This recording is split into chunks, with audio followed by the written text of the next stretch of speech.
What's up, everybody? Welcome back to my channel. I know it has been a long time. Happy New Year. Hopefully all of you guys had a very good Christmas, very good Thanksgiving, all of that good jazz. I got a little busy at my normal job for the holidays, and I didn't really want to put too much pressure on myself to keep up with the podcast when I have a crazy schedule. I work at night, so it's a little crazy. I work for UPS. I'm not going to go into crazy detail, but yeah, so I worked like from midnight to like 11 o'clock in the morning. So just long shifts, pretty crazy. And didn't really have the mindset or the want to really do a podcast during that time. But I am back. Thank you guys all for coming back. I so much appreciate you guys. So for the new year, there's a couple different topics that I definitely know I want to talk to you guys about, or I want to share my thoughts about, really. But I thought, let's start the year with something fun, and not so serious. So it's serious, but it's a cool topic. Me and my friends, we always have a good laugh when we bring this up, but it is a serious topic to a degree, right? It's about relationships. So the topic is about, and I wrote the question exactly because I did tell them, we were having such a good conversation while we were eating food. We were eating, I guess we were eating Thai food, and one of our many Thai food dates, and we were talking about it. So I've had this on my mind for a while, and I finally, getting back to a routine, getting back to my thing, and definitely wanted to come back strong with this one. So the question is very simply, and, please, as always, comment, give me your feedback on the topic and on the podcast, right? What did you think about the podcast? You think it was interesting? Did it keep your interest? What do you think about the topic, right? What are your opinions? What did I miss? Or what do you agree with? And all that, right? Let's keep it interactive. Let's keep it fun. I am by no means an expert. These are purely my opinions. So the questions, it's kind of broken down into two. So first question is, could you be in a relationship with someone who wants nothing to do with your kids? That's question number one. All right. Question number two, or part B, is if they have no interest in being a parent or a parental figure, is that a deal breaker, or could you make it work? Man, I don't know. I don't know about you, but that is a loaded topic, right? Dating anybody with kids, right? Man, woman, whatever. A person, an adult with a kid as a responsibility. So let's dive right in, right? So question number one, could you be in a relationship with someone who wants nothing to do with your kids? Now, before I give you guys my answer, right, a couple of my friends, their answer, right? Well, I guess I should start with my answer, right? It would only make sense. My answer to that, right, is no. I personally couldn't be in a relationship with someone who wanted nothing to do with my kids, because that's the question. Not, they're cool with being a parental figure, but they don't want to be the main one. Not, hey, I'll help you raise your kid, and if you need me for anything, I got your back kind of deal. I'm talking about, don't talk to me about a babysitter. Do not ask me to pick them up from school. Do not ask me to do anything with the kids. Could you be with somebody who had that kind of mentality?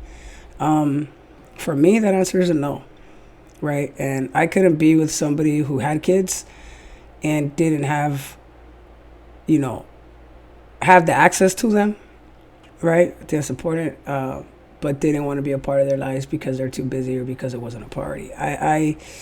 To me, being a parent is like one of the most, or being a figure, right? Somebody in that position is one of the most important, if not the most important thing or role that you will play.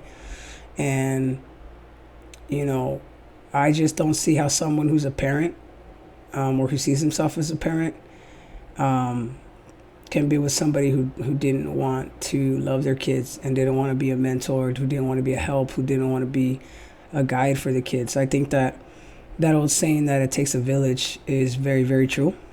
And in that spirit, right? If you don't want to be the primary parent because you want to respect the fact that they have two present parents, that's cool. But you're going to pick them up from school. You're going to feed them.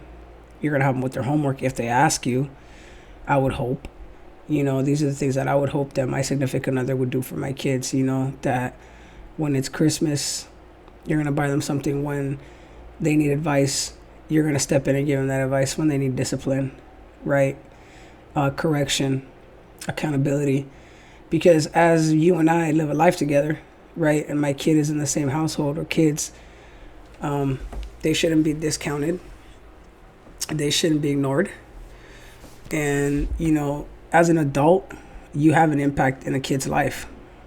And if you're going to be with somebody with kids, you have to accept that responsibility. Because not doing that, in my opinion, would be asking your significant other to be not a good parent, to not be as a present parent as they should be, to not put their kids first as they should. And, as kids get older, obviously not that they become second, but, a parent has to start living their life for them, right? Because as much as you love your kids and you live life for your kids, they do grow up and they do live their own lives. But it shouldn't be, everybody's different, so I'm not here to judge, but I would want my kids to grow up and live their life with me in it. I'm not of the belief that because they're older that we shouldn't be close. Now, obviously, people move away for different reasons, and the circumstances are not always favorable for that kind of environment. But, all things being equal and all things being the same, I would want that. I would want, a big family relationship, even if it's not all the time. It's there and it's a support system, because that's what it needs to be for the kids and the family. So, yeah, so answer to question number 1 for me is I couldn't be with somebody who didn't want nothing to do with my kids. What about you guys? What do you think? Is it something that matters to you, or is it something that, you understand because it's not their responsibility? Now, I will say, right, I do have a friend with a different perspective. And their thing is they don't want kids, and they didn't have kids because they don't want kids. So, why? Because they fell in love with somebody that has kids, do they have to burden that responsibility? And, not that they treat the kids bad. It's not like they're abusing the kids or anything like that. No, they don't ignore them. They don't not talk to them or anything like that. I don't want to paint that picture. But as far as picking them up, paying for things, other than gifts and occasional, food, but, going to teacher conferences, stuff that parents have to do, they're just not with. And they're like, you know what, those are not my kids. And they have a mom, they have a dad who's both are very present in their life. So why do I have to do any of that stuff? And, we have a fun time when we talk about it, because I wholeheartedly disagree with her. And I'm just like, bro, her or him, right? I know what pronoun they want to use, but yeah, you know what I mean? I'm going to say they, because I don't know, the pronoun thing. But they're just kind of like, if I wanted kids, I would have had them. And I'm like, but you do have them, in a sense. Like, if you're dating somebody, and we're talking over 5 years, those kids should mean something, You shouldn't want to be that mentor in their life just because you love their mother. You would think that's what it would make sense to me. Again, I'm not here to judge. I'm here because I'm curious about your opinions. What do you guys think? Right? Do you tend to agree with me that, it's a package deal? Or do you tend to agree with my friend who thinks that, no, the kids have their parents and, that's who's responsible for them? And I asked them, what if they didn't have a dad and it was a single mom situation? Would you feel the same? And they're like, exactly the same. That's not my situation, and that's something that the mom has to take care of and the mom has to manage. And I'm like, so if she asks you for help because she has to work and somebody has to pick up the kids, you won't pick up the kids? And the homie's like, no. And I'm like, what the and you think that's okay? And they're like, yeah, that's not my problem. And I'm like, what do you mean it's not your problem? They live with you. 50-50, 50% and 50%. They're not strangers. They're an extension of the woman that you say you love. So why wouldn't that be something that you do? Again, their answer is they're not my kids. And as much as I'm cool with them, they're not my responsibility. And I'm just like, to me, I'm flabbergasted at that kind of a response. But let's just say that more than one person in the group agrees with them. So I'm not passing judgment, right? Because that's part of being in a group with diverse people and diverse personalities. You get that, right? You get people who see different perspectives, and, you know, they help you see their perspective. And I was kind of like, I mean, I can get what you're saying in a very selfish level, but I don't agree with it, you know, but I understand where you're coming from to a degree, but I don't agree. That's not my stance. Part B of that question.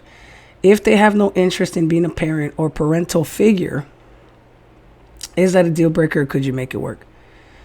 To me, that's a deal breaker, because here's the thing when it comes to kids, right? And those of you guys that have kids, I think you will agree. When it comes to kids,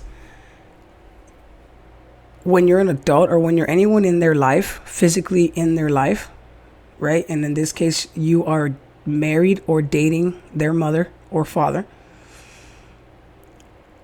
There's no way that that the way that you see them doesn't matter or won't matter, right? You're stepping into a role that ideally it would be their other parent, but they're not, because, you know, things don't work out, and it's you, and you don't want to be a parental figure. You don't want to be somebody that they can count on. And that, to me, is in the essence of what it is. You don't want them to count on you for anything. You don't want them to call you if they need a ride. You don't want them to call you if they need help with their homework. You don't want them to call you. Definitely don't call you mom or dad, or stepmom, stepdad, whatever. You're not into that.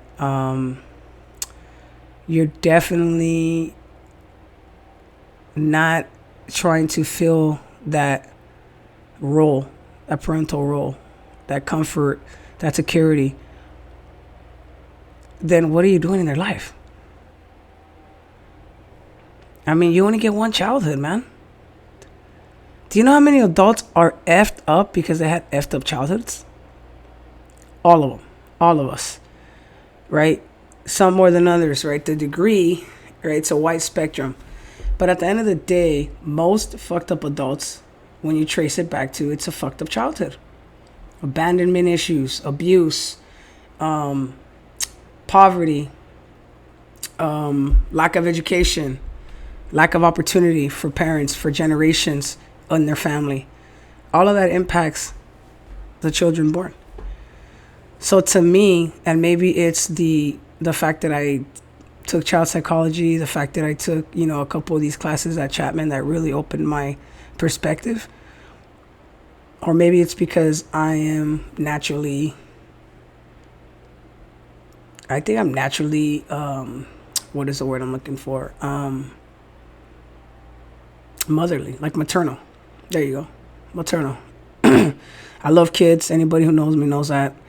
You put me in a room with babies, I'm going to end up carrying them and loving them and making them laugh. Depending on the age, they're either going to laugh, they're going to eat, they're going to sleep. You know, they're going to be very comfortable with me. I love babies. I just gravitate towards kids, small kids, babies, you know, things of that nature. So I don't know if that's what it is, but I just couldn't be with someone, and I couldn't respect someone who dated somebody who didn't respect and didn't want to be a part of the kids' lives. Now, obviously, as the kids get older, maybe the world changes, but I don't know. I mean, I've seen what it does to a kid when they're not loved by their step-parent. And this is what I kind of like brought up to bring home my argument to the homies. It was like, I've seen that, you know, like in the flesh, you know, a kid who was not only not loved by their step-parent, but mistreated and treated like they were less than. Step-parent had their own kid, didn't love their significant other's kids, and it was very obvious in the way that they treated them, in the way that they spoke to them, about them, everything. And the kids, let's just say in their teenage years, rebelled, got pregnant, I think, just got off the wall, had a lot of resentment, had a lot of issues with authority and love and abandonment. And I just think that the step parent added to the equation, added to the madness. You're either adding something or you're taking it away. And if you're going to be an adult in a house with children and date their parent, you need to give a fuck. And that's all I'm asking. And that's what I told the homie. And the homie's like, no, I do care about the kids. I mean, I'm not, if they're hungry, I'm going to feed them, you know. If they need something, you know, that's something they need, you know, I would do it. But I'm not their parent. And that's my homie's, that's the homie's biggest thing. And I'm just like, look, at the end of the day, I think you're putting too much emphasis on whether or not they're going to see you as a parent. At the end of the day, they're going to see you as a loving adult, as a loving support, and as a loving guide. And I just think that if you're anywhere around children who are growing and developing, they need that. They so need that. You know, this whole world, the world loves to tell people that you ain't shit, that, you know, you don't matter. And at the end of the day, everybody matters, you know, and I don't think it's a matter of being soft. I don't think I'm soft, you know, but I do think that everyone matters. And I do think that self-worth is important. And I think that as an adult, you have so much power and so much impact in how a child grows up. If they grow up feeling loved, like they belong, nurtured, appreciated, seen, heard, not just ignored, pushed to the corner. And, you know, I get that generations ago and our grandparents, that's how they went through life. But isn't every generation supposed to be better than the last? That means that we should be getting out of that already. It shouldn't be a mark of honor and a mark of pride to live your life quietly in pain, quietly alone. Like Jesus told us, you know, that this life is not meant to be lived alone. We're not meant to live this life alone. We're meant to live this life in communion. We're meant to live in this life with others, to spread the good word and to spread the love. That's literally what we're supposed to be doing on this earth. We're not here to be millionaires. We're not here to like build empires, because guess what? We can't take that with us. And yes, it might survive generations and generations and generations, but that'll be way, way, way after us. And I get that your name matters in this world, but this world's going to turn to dust. And this world's going to fall apart and be destroyed one day. But that's for another podcast. Because if you didn't know, now you know. Right? I am a believer. And I will never be ashamed of that. Never, never, never, never. I'm not here to rub it in your face. I will drop some dimes, though, and drop some gems. You know what I mean? John 3:16. Read it up. You know? For God so loved the world that he gave his one and only begotten Son, so that everyone who believes in him shall live and not perish. Come on, man. You guys already know the dealio. But I just wanted to, you know, talk to you guys about that. Like, because for me, it's a deal breaker. And I just couldn't be with somebody. I couldn't respect somebody who doesn't see and doesn't value their role as a parent and who their kids are in their life. I mean, you made them. And you know what? It doesn't always work out with who you made them with. Right? I mean, life is long, and sometimes, you know, things, you think you're in love, you think you're going to be with this person forever, it doesn't work out. But at the end of the day, the kid, you can impact that kid in a positive way, and you can help create a positive member of society. And why wouldn't you want to do that? Right? What's the first thing people say when you see someone on TV, a kid on TV doing some fucked up shit? Damn, their parents must be fucked up. Their family life must be fucked up, right? They must not have support, a community. So don't be that person. And I'm going to end it with that, right? Don't be that guy. Don't be that girl that in the story, you're the asshole. You're the one who made the kid feel invisible. You're the one that the kid was scared of. You know how bad you have to be that kids are scared of you? Scared of you. It's one thing that they don't like you. That might just be because, you know, you're replacing their mother or their father. But to be scared of you, that's not something anyone should ever wear as a badge of honor. For them to feel like they can't count on you and they live in the same house as you and you're with their parent, I just think that sends the wrong message to the kid. You know, don't shoot me. Let me know what you think, though. Do you agree? Do you disagree? Do you disagree a little bit? Do you agree a little bit? What is your take on this topic? Please let me know in the comments. Please share this video. Subscribe to my channel. Share. I really appreciate the support, the love. Thank you guys for coming back again. Happy 2022. The next time you see me, I'm going to do a podcast, hopefully with the whole crew. If not, I'll see you guys back here in the next couple of days. I really do appreciate the support, the follow, the likes, all of the love, and all the support. God bless. I'll see you guys later.